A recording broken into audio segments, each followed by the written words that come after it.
The Second World War still remains one of the main chapters of modern history. Despite the enormous number of various works and articles, the topics for discussing this war seem inexhaustible.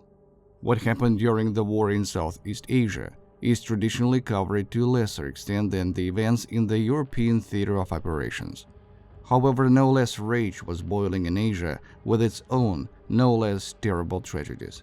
Today we will talk about Japanese concentration camps and the situation of prisoners there, especially women. In the Imperial Japanese Army, there was a special unit known as Number 731.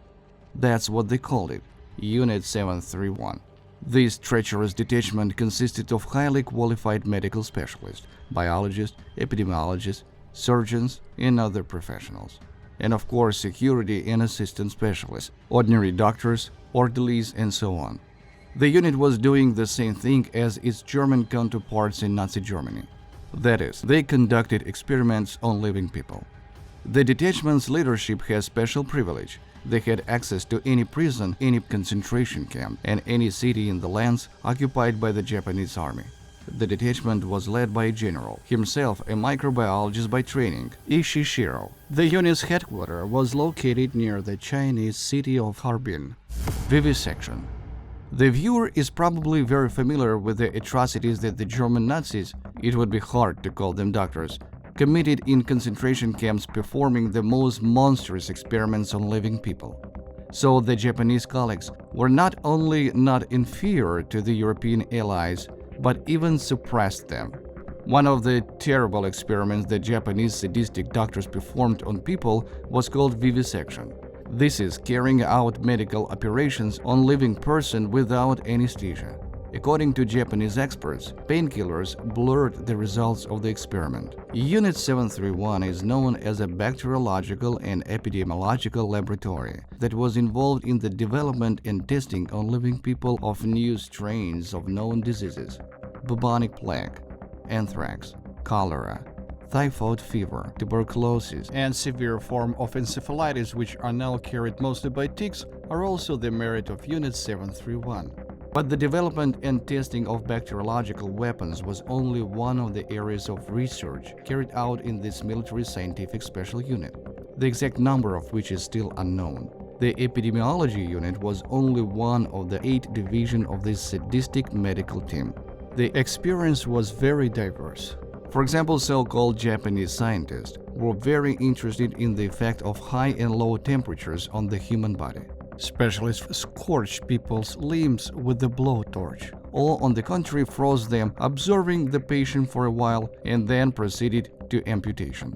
Again, all this was done without anesthesia.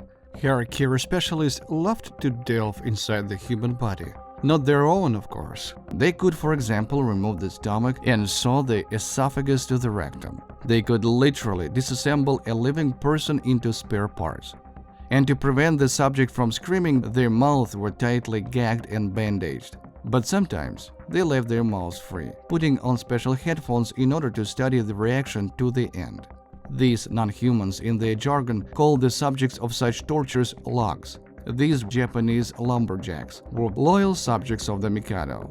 It is possible that the emperor himself might not have been informed of such details, although it is unlikely that the Japanese emperor was fully ignorant, since the detachment was inspected by his relative, Prince Takeda.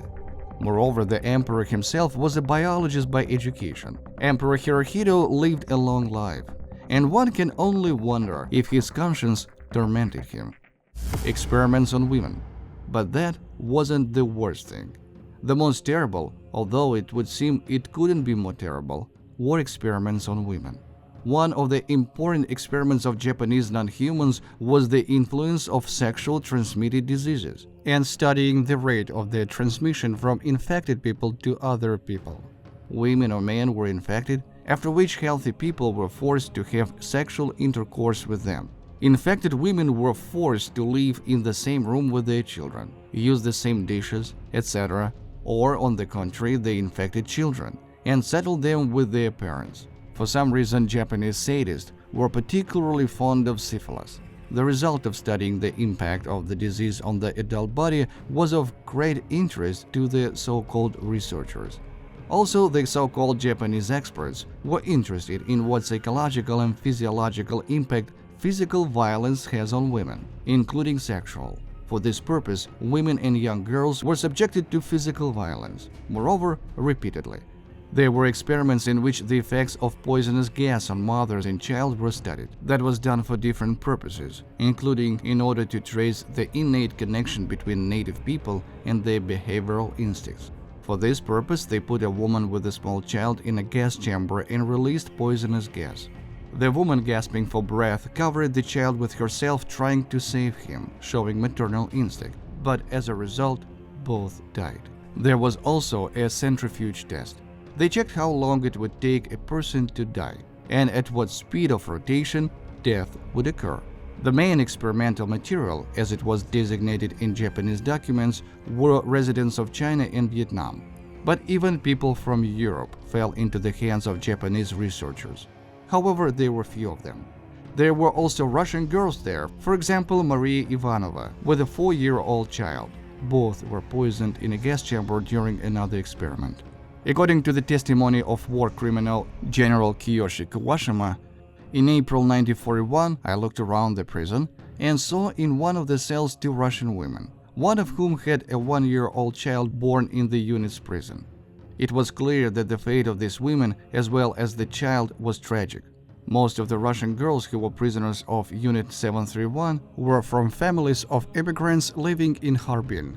The Japanese police grabbed them on the street under some pretext, and then they ended up in the prison of this unit. When the relatives began to search them, the police also pretended to be falsely searching for the so-called missing girls. However, the main suppliers of slaves of love for the so-called comfort stations of Japanese warriors and logs for sadistic research were of course the Chinese, including Chinese women and children.